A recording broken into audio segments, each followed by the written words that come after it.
I'll ask you a question. Think of your personal hero. You're the person that we look up to, that we aspire to and learn from. Alright, you guys got hold on? Perfect.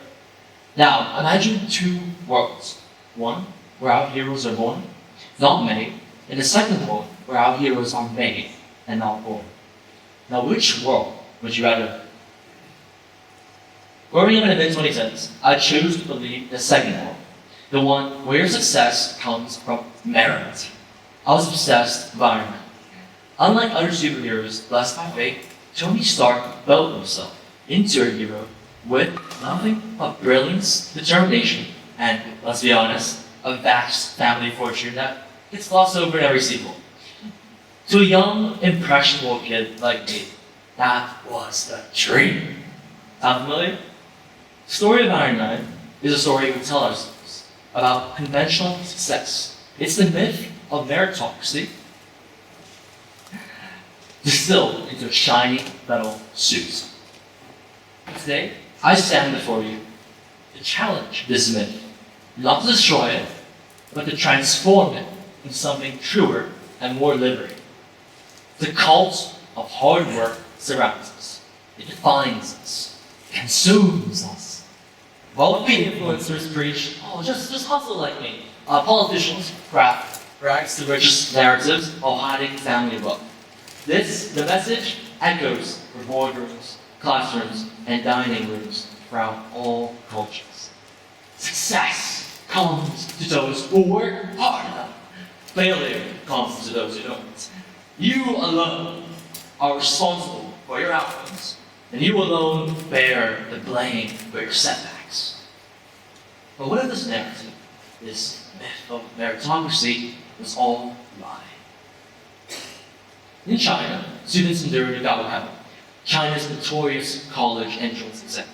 For years, teenagers study 14-hour days, sacrificing sleep, friendships, and mental health to achieve academic prestige.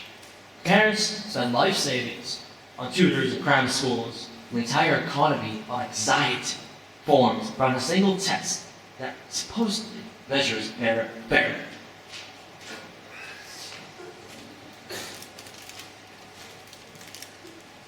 Yet in the same country, there exists a rebellion of the status quo.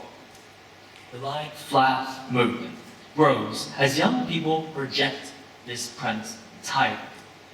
They don't just opt out.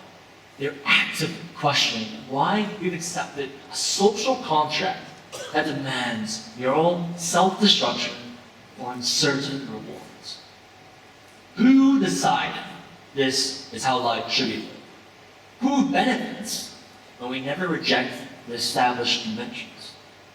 The myth of meritocracy establishes the invisible laws that govern our instincts, structure our ambitions, and constrains our imagination.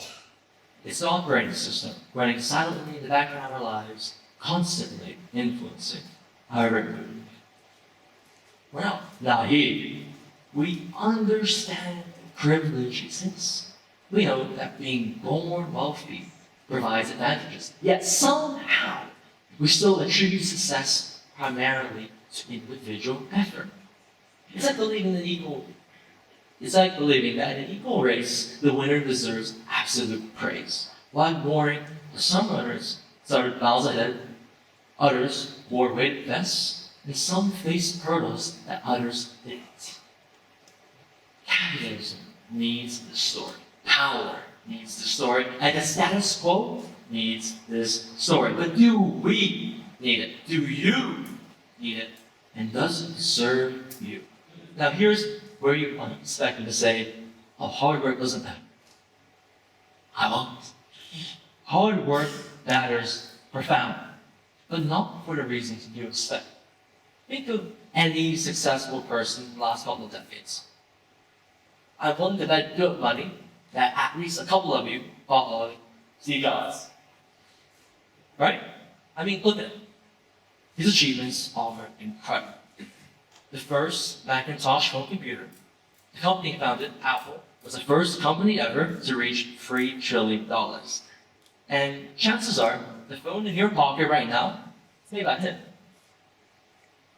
However, without the technical genius of Steve Wozniak, Apple's co-founder and Jobs' partner, Apple would not be the company it is today. So, success depends not just on ability and effort, but on context, opportunity, and time. But recognizing this doesn't mean surrendering ourselves to luck. Recognizing this doesn't mean accepting injustice. Recognizing this means breaking the erroneous notions that are implanted within from birth and gaining the clarity to see the world as is. No illusion, no fantasy, just plain reality. As producer Rick Rubin writes, often the standards in our chosen medium are so ubiquitous, we take them for granted. They're invisible and unquestioned, and this makes it nearly impossible to think outside the standard paradigm. The standard paradigm, to me, is a fishbowl with a two-way mirror that we swim in without ever seeing the other side of the glass. It tells us that success looks a certain way. Prestigious titles, financial wealth, social recognition. But what if we question the entire paradigm? Look at it. That's me just 6 years ago in Germany, looking chubby and downing a glass of Coke. Now, I was not born an athlete. I didn't play much sports as a kid.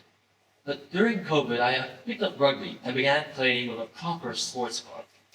6 years later, I'm now an avid outdoor nut, an athlete. There were some pictures I took on a morning hike to one of the mountains in my area to look at sunrise. So it's pretty fun, but very foggy.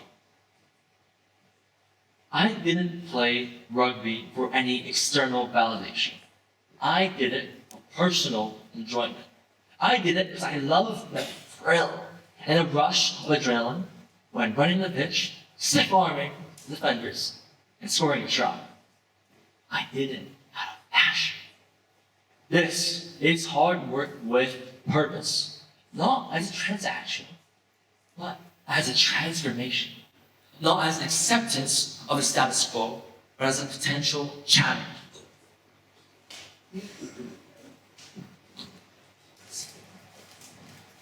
Real success, real freedom comes when we stop working hard to prove our worth and start working hard to discover it. When we stop asking, oh, how can I succeed? And start asking, why do we define success this way? When we recognize that the most valuable work involves challenging the very metrics by which we measure value. Of course, the system isn't fair. But that doesn't make effort worthless, does it? Hard work doesn't guarantee success. Sure, but it creates possibility. We didn't choose the game's rules. We can question why we play. Work hard, not because society promises rewards, but because effort directed towards what matters creates so meaning. Passion. Personal liberation is recognizing that while we can't control all the outcomes, we can control where we direct our energy, how we measure our own self-worth, and what questions we dare to ask. The courage to question, the audacity to throw your cue cards off stage, the determination to build something better lies within each and every one of us. Tonight, if you want to leave with one takeaway, it's this. Work hard, but not because your parents told you to, not for any external validation, not to live up to society's standards. Instead, embrace your individuality. Capitalize on your uniqueness and work hard for the love of the game. Thank you.